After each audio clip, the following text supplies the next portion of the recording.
All right, everybody, welcome back to Prepping with Sarge. Today we're going to talk about the different types of seeds. Now, I've been telling you that I was going to do a video about this. I apologize it's taken me so long to get this out to you. If you are a gardener or a homesteader or a prepper who's interested in your survival garden, you're going to be interested in this one. You're going to need to know some of the information that I'm going to pass along. Stay with me now.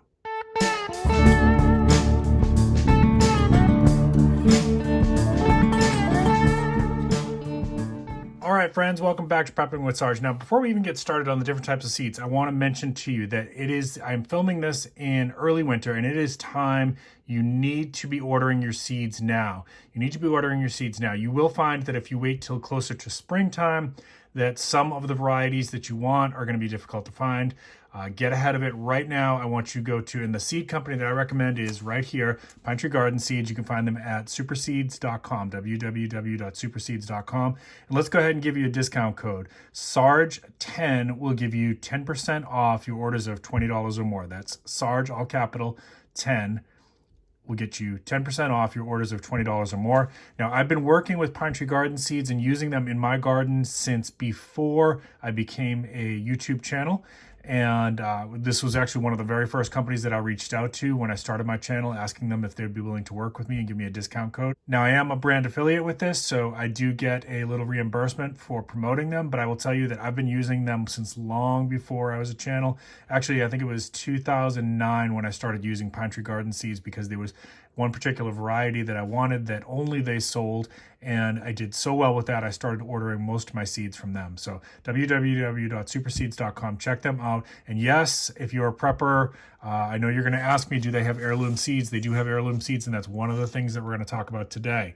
All right, let's get right onto the topic. So speaking of heirloom seeds, let's start there first.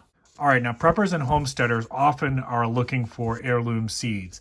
Why is that? Well, an heirloom seed, from a sustainability standpoint, is a great way to go.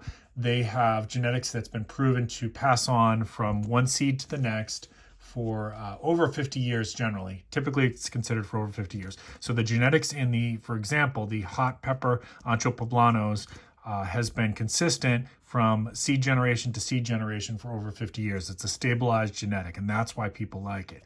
Also tends to be that heirloom seeds probably have been gathered from farms that are using, if not organic, then permaculture type methods where they're using minimal or no chemicals at all. So they're generally, they might not be able to say organic because you have to pay for that label. We'll talk about that in just a minute.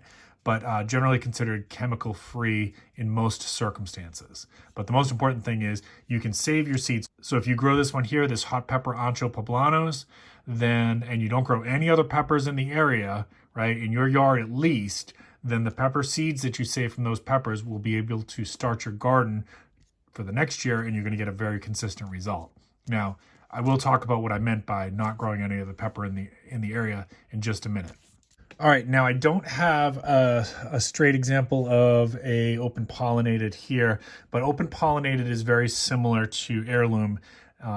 The open-pollinateds are generally pollinated by bees, butterflies, things like that, and their genetics are also very stable, but they maybe haven't crossed that 50-year mark, so they can't be considered heirloom yet. But generally speaking, you're going to get pretty consistent results from open-pollinated seeds from one year to the next, okay? Now, if you happen to cross-pollinate, which again, I'm going to talk about that in just a minute, then you're not going to get consistent results. The next year, you're going to get something different. You're going to get basically a hybrid. All right, now, certified organic. To be certified as organic, you have to follow very rigorous federal standards about the processes that you use to grow.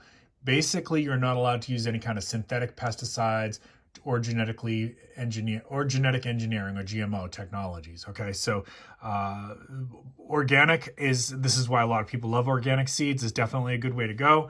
The big thing to keep in mind is that a lot of times you can get seeds that would be considered chemical free, but they cannot use that title there because you have to pay for the federal recognition, and they do testing and standardization to make sure that you're not using any prohibited pesticides, okay? So certified organic is definitely a good way to go. If you're not familiar with permaculture, I've done a few videos on that. You can check that out as well. Permaculture is also another way to go. Permaculture, they don't have to pay for any kind of certification there, but permaculture standards generally also prohibit the use of synthetic pesticides or genetic engineering, and also they add the ethics of sustainability. Okay, so organic doesn't necessarily add the ethics of sustainability, so it can be very harsh on, for example, the soil using organic methods. It doesn't necessarily mean it's sustainable, but the permaculture will do most of those things, and it adds the ethics of sustainability. However, there's no federal stamp to certify that, you know, you're guaranteed to get what you get.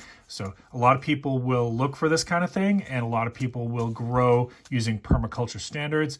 I can talk more about that in future videos. If you want me to, what permaculture is, I can do some more videos on that in the future. Drop a comment down below if you'd like to learn a little bit more about that.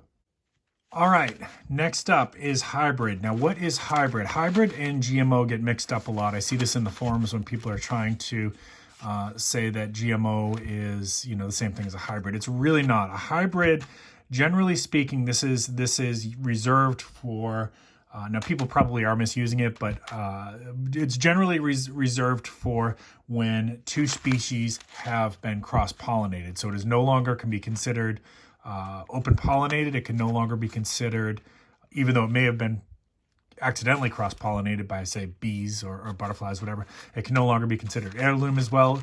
It's a cross. Now, hybrid doesn't necessarily mean it's bad. In fact, people breed hybrid seeds for resistance to disease and pests and things like that. So hybrid doesn't necessarily mean bad. So what you need to know is that if you save your seeds from hybrid plants, they're not necessarily going to produce consistent results with the next generation for the, you know, whatever you're planting for the next spring or next planting season in your part of the world, right? So hybrid's not necessarily bad, but you need to remember that if you save your seeds from hybrid plants, it's not going to give you consistent results generally. All right, now I don't have any of these here because I don't use these on my property, but GMO seeds are another type of seed. Now, most of the food that you're getting in your grocery store now, there's a good chance, if you're not buying certified organic, there's a good chance that it could be GMO. What is GMO? GMO means that biological engineers have been using technology to alter the DNA of the crop. So the big difference to remember from hybrid to GMO is that hybrid can be done accidentally by nature, or it can be done intentionally by a human being, or it can be done accidentally by insects or pollinators, but it has not been genetically modified. It has not been biogenetically engineered in a lab by humans, okay? So this is, hybrids occur very, very commonly in nature. In fact, that's how we got such plant diversity in the world. But GMO is being done in a lab by humans. Now, I'm not going to get into too much of a debate here about that. I'm going to encourage you to do your own due diligent research. There's arguments for and against GMOs. Some people say that we would not be able to feed as many people on the planet currently without genetically modifying the seeds. That's up for you to read and research and make your own decisions about. I will tell you that by my own personal preference, I do not grow GMO seeds on my property. I do not store them as part of my seed vault, but I have eaten them, of course. If you've eaten any kind of, corn or soy or anything like that within the last 15, 20 years, there's a pretty good chance you've ingested GMO. Okay, so I'm not going to say that it's necessarily bad or good, but I am going to tell you to do your own due diligent research about it, and just know that you probably already have eaten them. So it's just a matter of, in terms of what you're growing, what your personal preference is, okay? So if you have any comments, any questions at all, please go ahead and drop them in the comment section down below. And again, please check out Pine Tree Garden Seeds. As you've seen, they do definitely carry heirloom varieties. I'll give you a quick peek at their 2023 catalog here, and you can see how it's organized. And you basically, you look in here. If you're looking for those heirlooms, which I know a lot of you are, just kind of go through and you can see it tells you right there if it's hybrid or not. They even have some of our naturally occurring medicinal edible plants that you can plant along your property if you want to do that. And just kind of make your decisions based on what's in here, right? So I've used this seed company for a long time. Definitely check them out. I think you're going to be happy. In fact, if you follow them on Instagram, tell them Prepping with Sarge sent you. Really appreciate you. Let me know how your garden is growing this year. I know my friend Alpine Preparedness has already got her garden growing because she's doing the indoor thing, and it looks phenomenal. Great job. Great job. And for everybody else, thank you for watching the whole video. I'll see you next time. Keep planting your seeds. Keep stacking your silver. This is Prepping with Sarge.